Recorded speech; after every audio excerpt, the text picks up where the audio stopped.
Bom dia, quinto ano, tudo bem? Vamos começar a nossa aula de filosofia hoje pela página 21, na seção Conectando com. Nós estamos ainda falando sobre dúvidas, que é aquele assunto que nós já iniciamos na aula anterior. E vamos continuar falando sobre isso hoje, porque nós percebemos que as dúvidas, elas causam insegurança em algumas pessoas, como vocês estão observando nesse primeiro textinho aí que eu estou discutindo.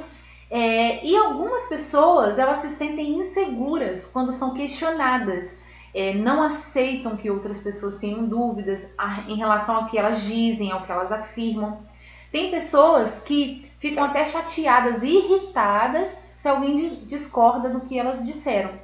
Só que quem age dessa forma perde uma oportunidade muito grande de pensar melhor sobre o que já sabe, né, sobre o conhecimento que ela possui, e também ela comete o risco de cometer algum engano, porque ela pode estar acreditando em algo que não é verdadeiro.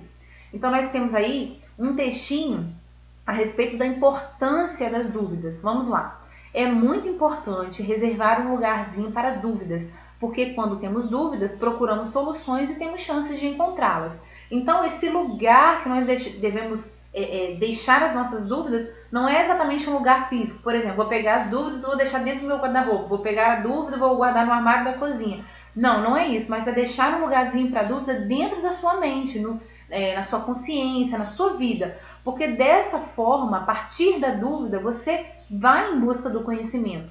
Quando a gente quer saber de alguma coisa, seja uma ideia nova, ou a gente quer procurar saber de algo que já existe, estudar mais sobre aquilo, a gente primeiro tem a dúvida, né? A curiosidade, a dúvida, e em seguida a gente vai em busca de uma solução, de uma razão, de uma explicação, tá? Por isso que as dúvidas são muito importantes. A partir dela, nós buscamos o conhecimento.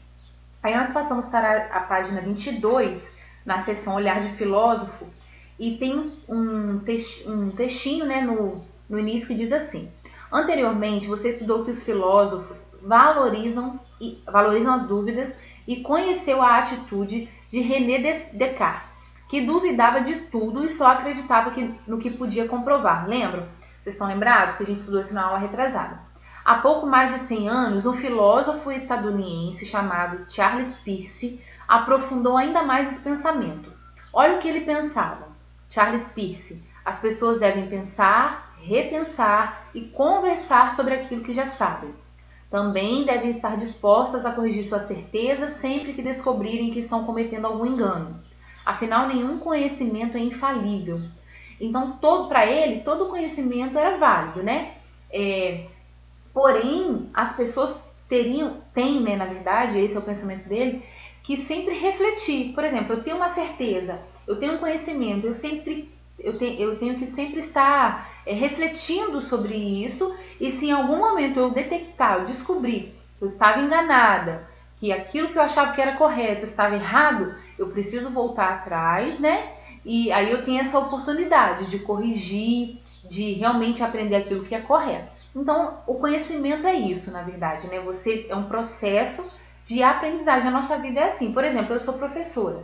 Eu não sei de todas as coisas, eu não tenho todo o conhecimento do mundo. Tudo que eu aprendi até aqui foi um processo, onde eu precisei ir atrás, eu tive curiosidade, dúvida, eu precisei estudar, me esforçar. Assim acontece com todo ser humano, independente até da profissão, tá? E aí vocês vão pensar sobre essas afirmações, já que a gente não pode discutir, né, sobre essas afirmações que ele diz, esse filósofo diz. E em seguida vocês vão fazer essa atividade da página 23, ó. Desenhe-se no espaço a seguir. Insira um balão de fala e escreva o que você pensa a respeito da seguinte ideia de Charles Peirce em destaque. Então, primeira coisa, vocês vão desenhar vocês mesmos, cada um vai se desenhar, tá? Vocês vão colocar por cima aí da mente, né? Sabe que o balão tem que ter um direcionamento para a pessoa que está falando. Desenhar um balãozinho e vão escrever o que vocês pensam sobre essa ideia aqui que está nesse quadrinho aí, ó. As pessoas devem estar dispostas a corrigir suas certezas sempre que descobrirem que estão cometendo um engano. Então, após vocês se desenharem o balão, vocês vão colocar a opinião de vocês nesse balão em relação a essa ideia do filósofo. O que vocês pensam sobre isso que ele dizem? As pessoas devem corrigir aquilo que elas pensam que é verdadeiro se elas descobrirem que estão cometendo um engano. Então eu estou ali com uma certeza, descobri que eu estava errada. Eu preciso então corrigir isso ou não? Eu posso deixar isso de lado? Ou é importante que eu corrija, que eu volte atrás, que eu me arrependa, que eu reveja aquilo que eu acreditava ser o certo? Então vocês vão colocar opinião aí, o que vocês pensam sobre essa frase que ele disse, ok? Agora nós vamos para a próxima página, a seção Vamos Brincar.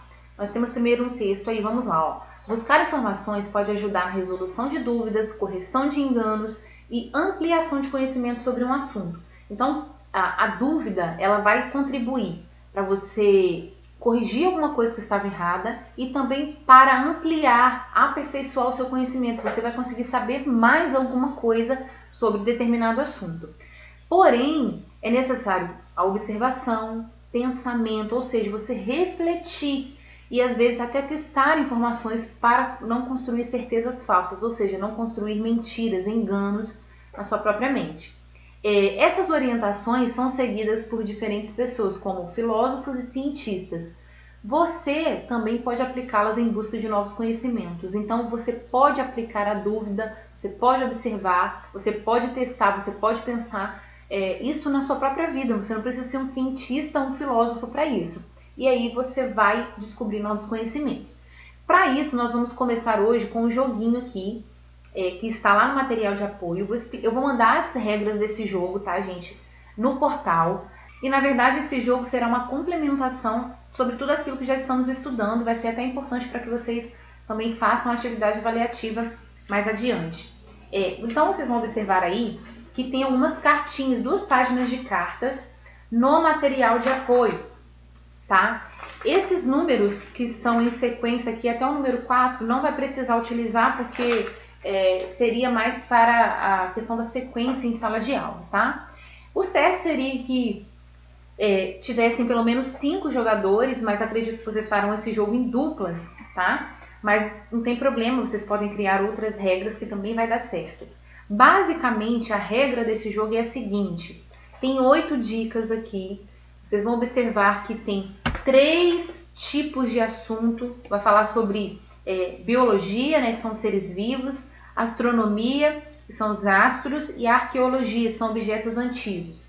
Então, vocês têm que descobrir qual é o objeto da carta, através das 8 dicas. Por exemplo, se estiverem jogando em dupla, você e sua mãe, suponhamos, hipoteticamente, que a sua mãe seja a primeira jogadora. Então, ela vai retirar uma carta, você vai embaralhar essas cartas aqui de cabeça para baixo, tá? Nem você nem ela podem ficar lendo as dicas, senão vai ficar muito fácil. E aí, sua mãe é a primeira jogadora, ela retira uma carta do monte e te entrega. Vocês podem aí também variar nas dicas. Por exemplo, ela pode escolher um número e aí escolhe de 1 a 8. Se ela escolheu 5, aí você lê a dica 5. Se ela tiver algum palpite em relação àquele objeto, aí ela pode dar esse palpite. Se ela acertar, ela fica com a carta. Quer ver? Eu vou fazer um aqui com vocês. Vamos imaginar que eu tirei uma carta aqui e eu pedi para que você escolhesse o número. Você escolheu o número 5. Aí eu vou ler a dica número 5. Aproximadamente em 1300 passei a ser de vidro metalizado. Por essa dica, você consegue descobrir qual é o objeto que eu estou falando? Não, parece até aquele joguinho Quem Sou Eu, acho que vocês já conhecem. Aí eu passo para outra dica, peço para você escolher mais uma dica. Aí você escolhe a 2. Posso ter diferentes tamanhos. Conseguiu descobrir já sobre o que eu estou falando? Também não, é muito difícil, né, descobrir na segunda dica. Sou um objeto, aí tem diversas dicas, até a pessoa descobrir. Mas aí vocês podem ir intercalando. Se você disse uma dica sobre uma carta e o seu amigo, né, a pessoa que está jogando com você, não descobriu, você passa para a sua vez. E aí ele também te pergunta, e aí vocês vão indo assim. No final, quem tiver conseguido descobrir mais objetos, quem tiver com mais cartas no final é o vencedor, tá bom? Eu vou mandar essas regras, né, no material do portal, que eu vou enviar nessa aula. Então vocês podem ler lá, vai ficar mais claro do que eu somente explicando aqui, porque aí vocês conseguem observar as cartinhas e as regras, tá bom? Qualquer coisa também podem me perguntar. não é necessário me enviar foto do jogo, tá bom, gente? Isso aqui vai ficar como uma atividade extra mesmo, de complementação, mas é necessário que vocês me enviem a foto da atividade da página número 23, tá? Cuidem para que a foto venha sem estar embaçada, para que eu consiga corrigir adequadamente, ok? Então é isso, espero que vocês tenham aprendido um pouquinho mais sobre dúvida, conhecimento, aprendizado, tá bom? Um beijão para todo mundo, até a próxima aula!